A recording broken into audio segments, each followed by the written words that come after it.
living room. It's a great night, great Tuesday night here in South Florida. And as I put out there all weekend and tonight we're going to clown around in Peter's living room. And I want to welcome Ooopsy. Hello, Ooopsy. Hi, everyone. Hi, South Florida. Welcome to Peter's living room. And if you go and click on the ITV button, which you should, give it a minute to boot up, and you will get to see the video of the show, and you will get to see Ooopsy. The Wonder Clown. The Wonder Clown. I actually see her. Martini, my little dog. Actually, for the big kid shows, she's called Martini, but for the children under 21, she's Teeny. Teeny? She's called Teeny. All right, not Shirley Temple, huh? You Grasshopper. You start yelling Martini at a kid's birthday party, they wonder about your sanity, so be very careful what you say. All right, well, would you like to give out your real name? Now, I just want to give the listeners a little on you, besides all you do, and you've written songs, you've written books, you've produced some educational videos. Yes, 3 of them. They're actually being sold at Publix supermarkets and at the Miami Children's Museum. And I tell them, oh, you know, my teacher, Mrs. Know-It-All, says that this is the only way you could do magic, and it works. And I tell them, you know, can you make a sound like a doggy? So go ahead, make a sound like a dog. Really? Yes. There you go. And then I tell them, oh, you know how to make a sound like a cow. And then they go moo, moo. And then I tell them, oh, I remember, you guys have no idea how to make a sound like a rooster. All right, cock-a-doodle-doo. Somebody said caca. And here we have got a lot of wonderful customers there, and the kids adore me. And they say and they're so articulate. They say the cutest things to me. Which the clown? Can the alligator come home with me? I'm like, it needs a hand. It's kind of mine. It's not going. Bounce house. I want. Oh yeah, they can get bring you matches. I want to see you eat fire. Yeah, we've got cotton candy and popcorn machines with the attendants. We don't rent them out just to rent them out. We always have an attendant with them. Right. We don't want the equipment to break. Plus, it's if you rent a machine, usually we go to parties and we see them just sit there. It's better to have somebody serving your customers, and you don't have to do anything. Our belief is that the host should just enjoy the party. Right. And then we do all the entertaining. Try it again, and I tell them to, you know, dance around and clap their hands, because right in here we're going to have a super duper something happen, and then Martini knows that usually her music is on. Right. Ooh, let the dogs out. And then all of a sudden we go like this, and there's Martini. And there's Martini. And she's right there in the box, and then she comes out and takes pictures with the children. Martini. That's a good girl. Martini. See, I'm just a good girl. You've got a matching outfit. And then she, of course, we have matching outfits. When I wear my motto that I close every show with, I tell the kids to say, when a task is once begun, do it well until it's done. Be a matter, great or small, do it well or not at all. So that's my motto, and I say it at every single show, and a lot of kids know it by heart, and I have it up on YouTube, and it's on all my videos, and it's on my music albums too.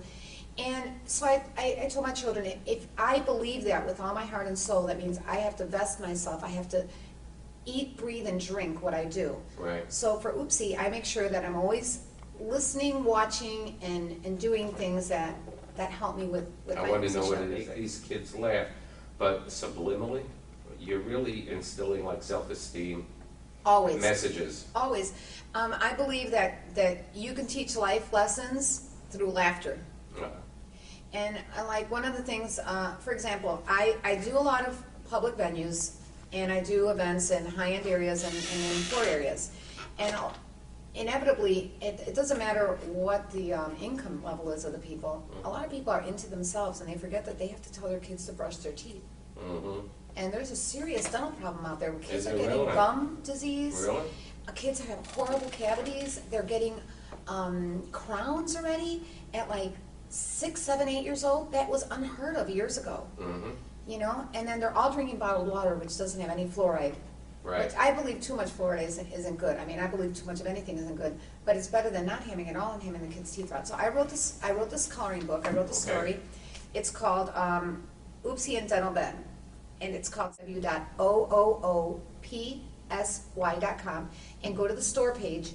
And we have the new book that I published. It's called the Once Upon a Spider. To see them, no matter how old the child is, during certain portions of the show, they're all giggling. They all have their eyes on me. They're all just so, they forget who they are, and they turn into that 3 and 4-year-old that's in their heart and soul of them.